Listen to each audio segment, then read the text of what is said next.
Okay, I'm back 2 years later. I'm so sorry. I didn't realize that anyone was even gonna watch that video. In fact, I didn't even know it completely uploaded, but I see that some people have watched it and asked, where the hell is part 2? And I'm sorry. Apparently this was more useful than I originally thought it was going to be. But for when I left off on the last video, I did get the belt.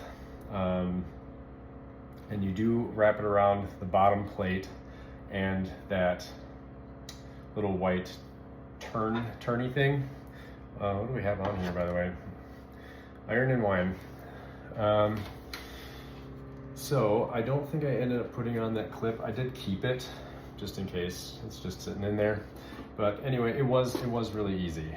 In fact, I'm sure some of the people that when they watched the first video was like, oh, okay, like now that I can see all that stuff and tear it apart, some of it that kind of becomes self-explanatory, but I could see how it might be confusing to want to see how to get it on. So I am currently just taking it back apart as carefully as I can, just like last time. Hopefully this only turns into a one-shot deal here. Okay, so then I'll show you. It's just this really. It's like a just little rubber band. So this is all it is. So if you did order one of those bands that I was talking about, this is what it looks like. Just basically a large rubber band. But yeah, it was fairly simple. So I'm just going to show you. So it mostly fits around here, and then there's just enough give and stretch to where it'll fit around that white knob that I showed you before. Again, I'm not a video person, so this right here is where you're going to also wrap it around, is this right here. And you can see where the width on it will fit the belt. So, I mean, you're not really going to be able to see me doing it because it is all upside down like that, but I mean, I can at least point it out to where it's supposed to go, and I hope this is helpful. And again, I'm so sorry. I didn't know people were actually gonna watch it.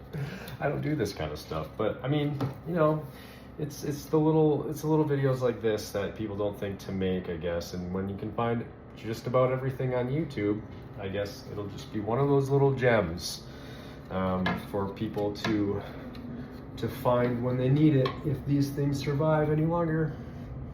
So yeah, just put it back on the same way that you took it off, but stretch it out to put it around that white knob first. So put it on, so have it hovering up over here, and then just loop it around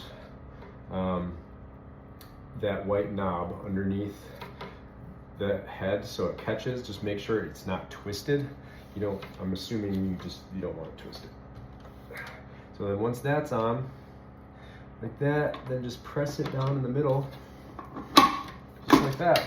And honestly, it was really easy. So I'm glad that I figured out how to do that, because I had been looking at buying. I was like, you can get them for fairly affordable prices, and some of them are even portable now and whatever else. But this was the first turntable I ever bought at Shopko. If anyone even knows what Shopko is, I think it's like a Midwestern Wisconsin store that no longer exists.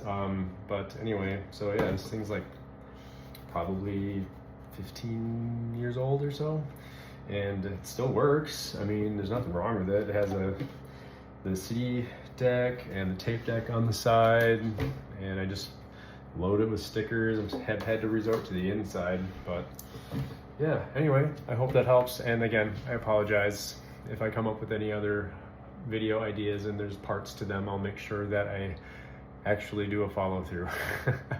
All right. Okay. And happy listening. Gotta get some new records.